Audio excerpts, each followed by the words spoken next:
जी। अब आप यहाँ पे देख रहे हैं, वेनिस ग्रुप एक बना हुआ है जिसकी एक कंपनी है। ठीक है। उस कंपनी के नीचे ठीक है। हमने कंपनी कोड एक बनाया है। ठीक है। उस कंपनी कोड के ठीक है। नीचे, उस कंपनी कोड के साथ हमने कंपनी के साथ उसको अटैच कर दिया है। साथ आता है कंट्रोलिंग एरिया, कंट्रोलिंग एरिया के साथ कंपनी कोड अटैच हो जाता है। कंपनी और कंपनी कोड का जो रिलेशनशिप है वो समझ लें, रिपोर्टिंग। ठीक है। कंट्रोलिंग एरिया और कंपनी कोड का जो रिलेशनशिप है वो रियल है, जिसमें कंपनी कोड से सारी ट्रांजैक्शन उठ के रिफ्लेक्ट होती है कंट्रोलिंग एरिया में। ठीक है। कंट्रोलिंग एरिया क्या चीज़ है इटसेल्फ?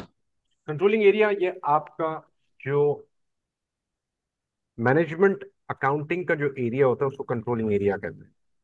जिसमें प्रोडक्ट कॉस्टिंग भी आ जाती है, कॉस्ट सेंटर अकाउंटिंग भी आ जाती है, प्रॉफिट सेंटर अकाउंटिंग भी आ जाती है, उसमें हाई लेवल कॉस्टिंग की रिपोर्टिंग भी आ जाती है।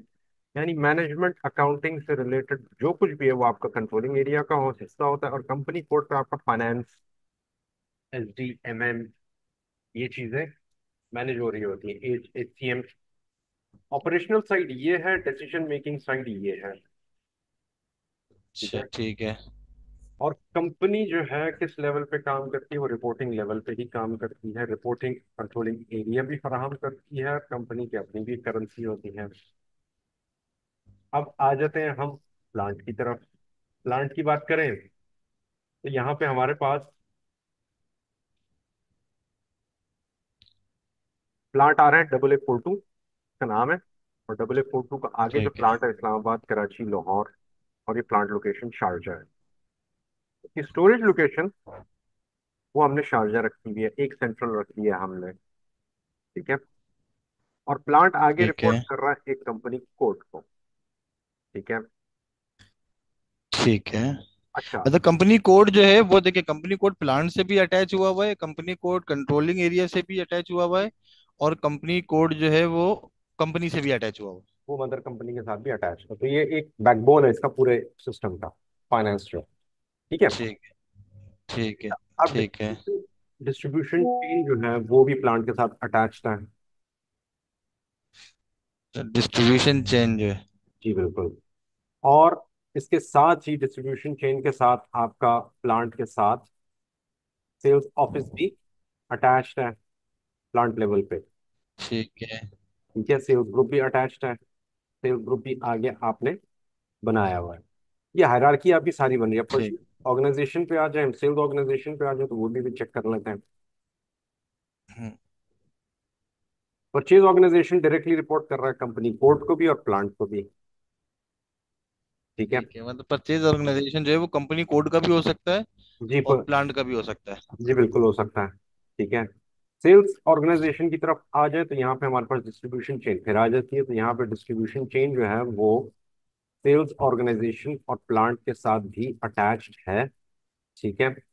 और प्लांट जो है इस डिस्ट्रीब्यूशन सेंटर्स को वो मैनेज भी कर रहा है। स्टोरेज एरिया भी है और सही है। कंपनी कोड भी है। ठीक है। यही डिस्ट्रीब्यूशन चेन आगे सेल्स ऑर्गेनाइजेशन को भी अच्छा, रिपोर्ट कर रहा है। Plant storage area and storage location, जी। इसमें डिफरेंस है कोई? देखिए ये तो आपके क्लाइंट के रिक्वायरमेंट के हिसाब से है ना, कि वो किस तरह इसको उसने उसका सेटअप किया, उसका नेटवर्क क्या बना हुआ है। ठीक है। अब हो सकता है एक प्लांट अच्छा। में 3 4 स्टोरेज लोकेशन हो, या हो सकता है जैसे अब DHL है, DHL का एक सेंट्रल स्टोरेज लोकेशन एयरपोर्ट होता है हमेशा, हर शहर में। ठीक है। ठीक है। और मुख्तलिफ उसके कलेक्शन सेंटर्स होते हैं जिसको आप डिस्ट्रीब्यूशन सेंटर्स भी कह सकते हैं। ठीक है। वहां से सही है। पैकेट आते हैं, इकट्ठे होते हैं, शाम 5 बजे डिस्पैच होके सेंट्रल लोकेशन पहुंच जाते हैं। स्टोरेज लोकेशन उसका एक मेन वही होगा। बाकी उसके डिस्ट्रीब्यूशन के चैनल्स होंगे। ठीक है। सेल्स ऑफिसर्स होंगे। सही। हाँ, सेल्स एरिया वो अब कंपनी टू कंपनी अब डिफर करेगा। सही है। ठीक है। सही है। सही है। ठीक है। अब सेल्स एरिया की अगर हम बात करें तो सेल्स ऑफिस आता है, सेल्स एरिया बड़ा होता है, उसके अंदर ऑफिस आते हैं, जैसे वही मैंने DHL वाली। और सेल्स एरिया आएगा आपका तो नॉर्थ साउथ ईस्ट वेस्ट ये आ जाएंगे सेल्स एरिया में। और इसी सेल्स एरिया में सेल्स ग्रुप एक होगा, एक B2B का होगा, एक B2C का होगा। ठीक है। वो सेल्स ऑफिस में ही उससे डील कर रहा होगा, यानी एक सेल्स ग्रुप कंज्यूमर लेवल का, एक कॉर्पोरेट लेवल का है। ठीक है। तो इस तरह आपका एक सही है। पूरा एक नेटवर्क बन जाता है। ठीक है। प्लांट जरूरी नहीं सही है। सिर्फ मैन्युफैक्चरिंग यूनिट ही होगा, प्लांट प्लांट जो आपका स्टोरेज लोकेशन भी प्लांट हो सकता है। वहाँ आप सही है। जरूरी नहीं स्टॉक अपना मैन्युफैक्चर करते हैं। ठीक है। हाँ, जाहिर सी बात है, वो तो बिजनेस टू बिजनेस पे डिपेंड करता है ना, कि हम जी बिल्कुल। मैन्युफैक्चर कर रहे हैं या ये उसको जो है स्टोरेज। हम सिंपल परचेज और सेल कर रहे हैं। जी बिल्कुल। तो इस तरह आप जो है अपना ये सिलसिला बनाते हैं। अब मैं जरा पेज अप इसको करूं तो आपको शायद मेरा ख्याल है और क्लियर हो जाएगा मामला। ठीक है। अब अगर इसको मैं थोड़ा सा पर्सनल पीसी अगर करूं, अनकन्वर्टेड, इसको मैं कंटिन्यू करता हूं और इसको मैं डाल देता हूं एक्सेल। उसमें मैं आपको एक्सेल फाइल फिर शेयर कर देता हूं। ठीक है। सही है।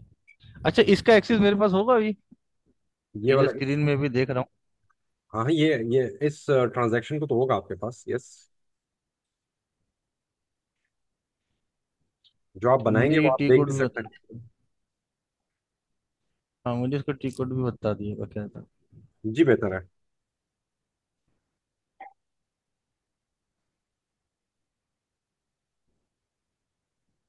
अच्छा। अब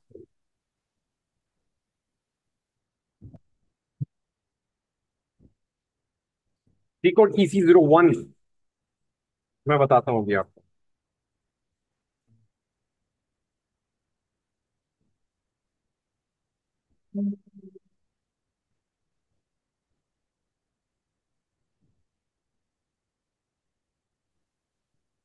अच्छा, EC01 इसका जो है टी कोड है, ट्रांजैक्शन EC01।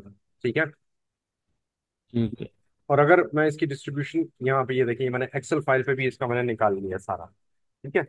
ये मैं आपको ग्रुप में शेयर कर सही। देता हूँ। एक मैंने सिर्फ एक सैंपल आपको के तौर पे जो है वो एग्जाम्पल के तौर पे आपको मैं दे दूंगा, तो आप फिर उसको यूज कर लीजिएगा। ठीक है। आपने आना टी कोड पे, ठीक। EC EC01। ठीक है। ठीक है। यहाँ पे आए मोर, ऑर्गेनाइजेशनल स्ट्रक्चर, नेविगेशन, एंटर।